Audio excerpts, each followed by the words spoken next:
How is Jesus the light of the world in John 8?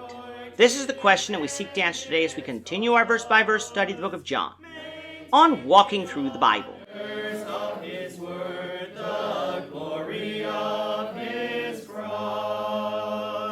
If you have a Bible with you, turn to John chapter 8. We're going to be reading from verses 12 to 20. If you don't have a Bible, don't worry. Just follow along with us on the screen.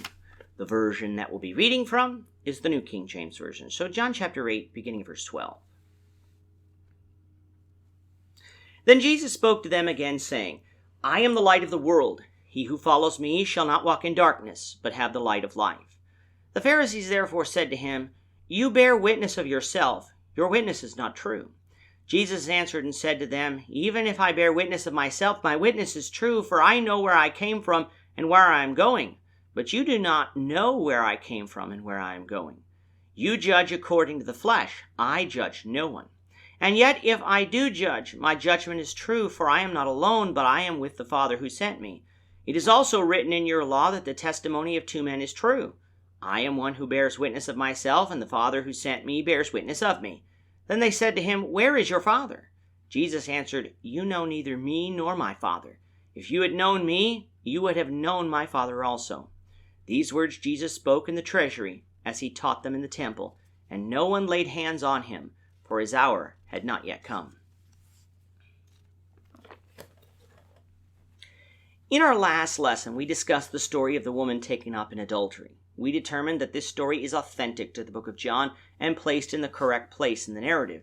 If you'd like to listen to that discussion, please visit eastendchurch.org and look under the media pull-down menu for the WTTB English podcast tab, and you'll find it under the archives section.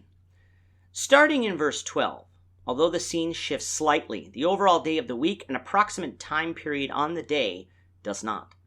We're just after the completion of the Feast of Tabernacles, and it is early in the morning, although later than in verse 1 of chapter 8. Jesus spoke in verse 12 about being the light of the world, and those who follow him wouldn't live in darkness, but have the light of life. This is the second I am statement in this book, a statement meant to show that Jesus is God. And as is usual for this book, Jesus is speaking on more than one level here, a physical level and a spiritual level. It was early in the morning. The sun was rising in the morning. Thus, the darkness of the previous night was being taken away. Jesus was telling him that he is the creator of physical light. He is the reason the darkness is disappearing. He is the reason for the day.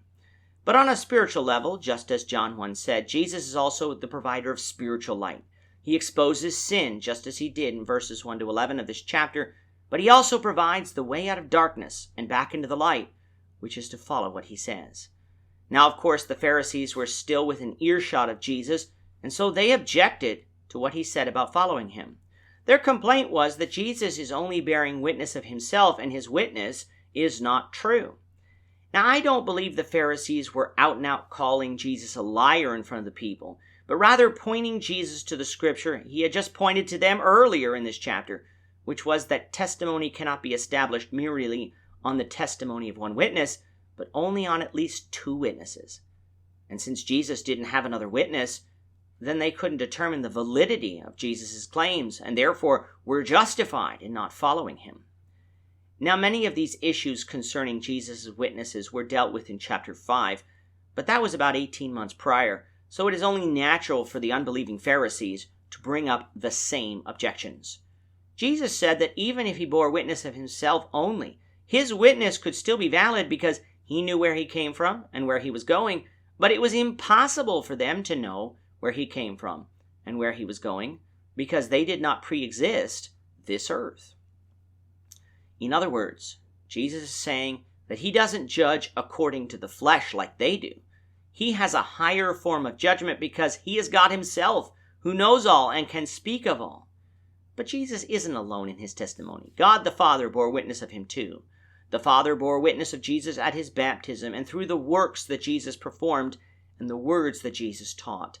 How else could Jesus speak with such authority unless he was God and the Father was bearing witness of him? For he had not been educated in Jewish religious schools, yet knew the law better than the Pharisees did. Now the Pharisees responded with, "Where is your father?"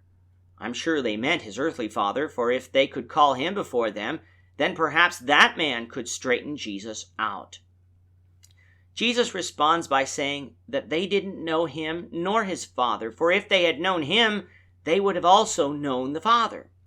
Pharisees claimed to know and follow God, yet they rejected the words of the Father spoken not only by the prophets about the Messiah, but they rejected the words of the Father spoken through Jesus, the Messiah himself.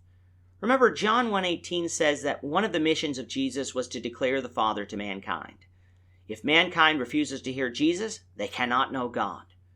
Verse 20 says that Jesus spoke these words in the treasury of the temple, but no one laid hands on him, for his hour had not yet come.